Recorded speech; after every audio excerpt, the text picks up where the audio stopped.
दोस्तों, एक बहुत बड़ी समस्या ये होती है, जब आप बीपीएससी का प्रीलिम्स देने के लिए जाते हैं, तो बिहार के इतिहास से संबंधित भी प्रश्न पूछे जाते हैं और परीक्षार्थी यहाँ गलती करते हैं कि भारत के इतिहास को तो पढ़ लेते हैं, बिहार के इतिहास पे उतना ध्यान नहीं देते हैं।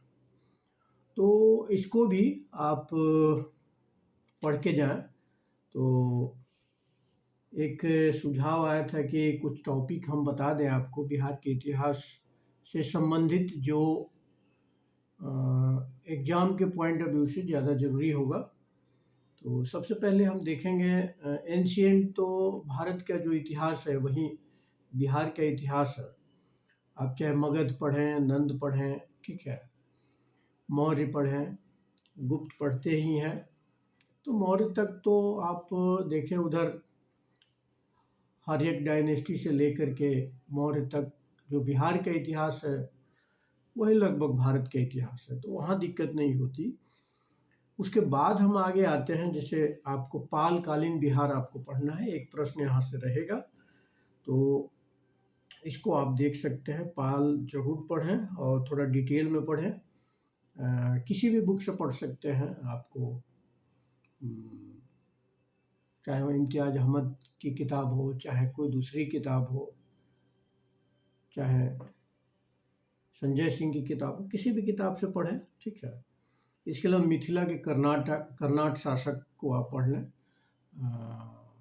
इससे प्रश्न 60वीं से 62वीं में 2-3 प्रश्न आ गया था, तो इस तरह से आप देखें। और फिर आप मध्यकालीन इतिहास में देखें तो तुर्क शासन को देख लें। इसके अलावा आप बिहार में अफगान को देख लें। शेर शाह के बारे में आप जरूर पढ़ लें। शेर शाह से प्रश्न एक बनता है। मुगल को भी देख लें। बिहार में जब मुगल अकबर ने जब बिहार पे कब्जा किया, उसके बाद बिहार और मुगल के मध्य जो संबंध था उसको देख लें। बंगाल के नवाब जब पढ़ेंगे तो वो बिहार से संबंधित रहेगा। बिहार में यूरोपीय व्यापारियों के आगमन, ये एक बहुत ही महत्वपूर्ण टॉपिक हो जाता है। जैसे 1620 में पटना में आलमगंज में अपना व्यापारिक केंद्र स्थापित करने के लिए सबसे पहले अंग्रेज प्रयास किए, लेकिन उन्हें वास्तविक सफलता बाद में जाके मिलती है 1651 में।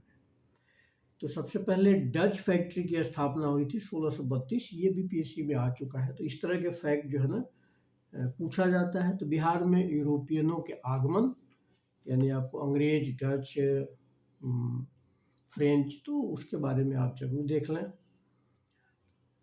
अंग्रेज और बिहार, ठीक है, जैसे भारत में अंग्रेजी राज्य ब्रिटिश शासन के प्रसार को पढ़ते हैं, उसी तरह से भारत में पढ़ते हैं, वैसे बिहार में भी पढ़ लें। बिहार प्रांत का गठन, ये एक अलग टॉपिक है जिससे प्रश्न आता है। सच्चिदानंद सिन्हा का योगदान, ठीक है, चाहे महेश नारायण का योगदान आप पढ़ लें, ठीक, तो ये आप जरूर पढ़ें। इसके बाद बक्सर की लड़ाई बहुत इम्पोर्टेंट है, एक प्रश्न वहाँ से आ सकता है। आंदोलन में बहावी आंदोलन आप जरूर पढ़ लें। कुछ जनजातीय आंदोलन है जो झारखंड और बिहार में हुए, उसको पढ़ लेना है।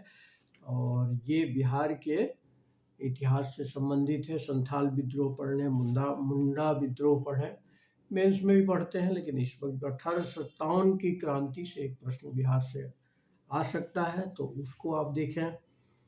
टॉपिक ये मैं इम्पोर्टेंट, ताना भगत आंदोलन, बिरसा मुंडा का जो हो गया आंदोलन, वो जब आप पढ़ें, ठीक है। राष्ट्रीय आंदोलन की बात करते हैं तो आप बिहार प्रांत की मांग, बिहार प्रांत का गठन, इसको जरूर देखें।